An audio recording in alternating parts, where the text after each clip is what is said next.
Christy's Beautiful Life, and I'm here to do this month's Victoria Marie Facebook group challenge.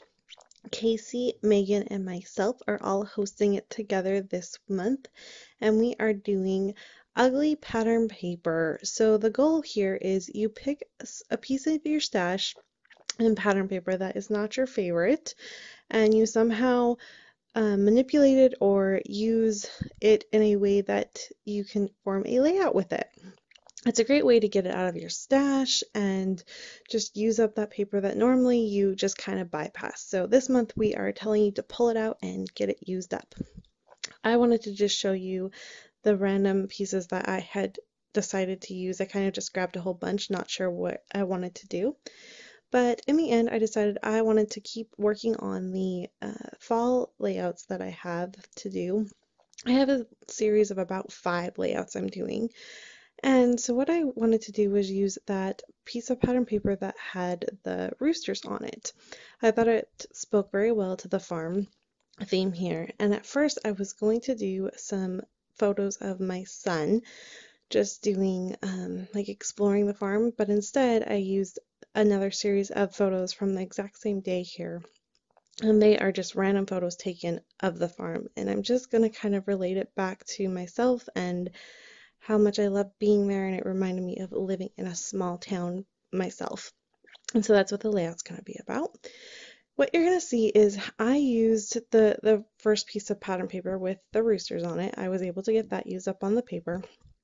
I then did a little bit of mixed media off camera, just did the packaging technique, nothing too special there.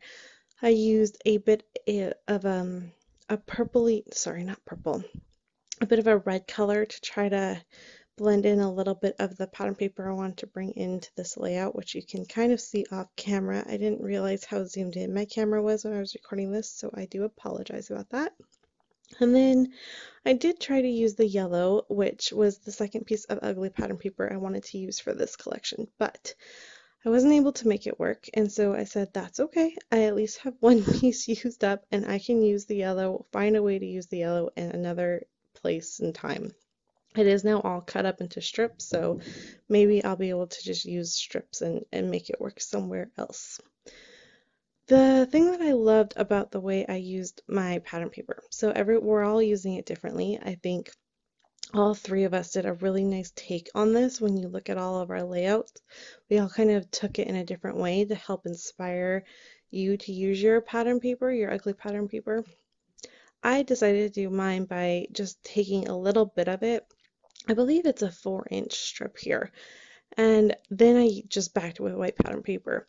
This tends to be my style to begin with, but I find that it kind of helps if you had like a really bright colored pattern paper, maybe just a little bit of it goes a long way. And that's how I was able to use mine. I believe Megan was able to use hers in a bit of a mixed media way, so make sure to check that out. She does have a video posted. And right now I slowed down my camera to show you that I did some stitching on my photos. It's a little bit different on each photo. Again, I kind of thought maybe using some stitching, stuff like that, kind of tied back to the fact that this is a farm theme layout. I also stitched straight down the middle of the pattern paper and also on that little strip of, it's like a corally color. I really love that color, but I used it there as well. So you kind of see my layout is in an L shape. I took inspiration this week by just recalling Shamel Lane's layouts, how she always goes back to an L. So that's just what I did. I just thought it worked well. I knew I could just create my layout without thinking. So another good thing to do when you're using paper that you're not exactly sure what you want to do, just make sure you have a layout, a sketch, some sort of inspiration to help get you through it as well. I find that helps a lot. I'm simply titling this layout just on the farm. Again, these photos are just taken, the one photo of the feet, that's my mom's feet, my feet, and Sean's feet. And then the photo of Sean and Jackson, that big photo, I love that photo. A photo of the pumpkin, and then there's also a photo of the llama. Just kind of random shots taken around the farm. And then I just wrote my journaling, just again, how much it reminds me of home and being in a small town, and this is the second time we've been to this particular farm, and just kind of saying how much I enjoyed being there. I am sorry this is out of focus. I really thought that it had went into focus when I was doing my layers, so I do apologize. So for embellishment, I went really, really simple. I added just a few things that have kind of been in my stash, but I thought would work well here. I am in the process of trying to use up as much of my stash as possible, and I'm finding little pieces that I probably wouldn't use. I'm trying to get them onto the layout. One of those being that little pear. I wouldn't have known how to use that. And I also used this frame, which is floral, and I have a hard time using floral, but I was able to get it done.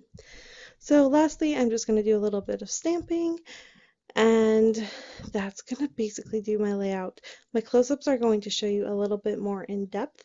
Please make sure to head over to the Victoria Marie Facebook group to check out our challenge for the month. I think you're going to have a lot of fun, and we hope that you are willing to participate, even if it's just a photo posted to the Victoria Marie Facebook. You may also check out Megan's layout. I'm sure she'll have it posted, and I'll have the link in the comments below. Thanks everyone so much for watching, and I'll be back really soon with another layout. Bye!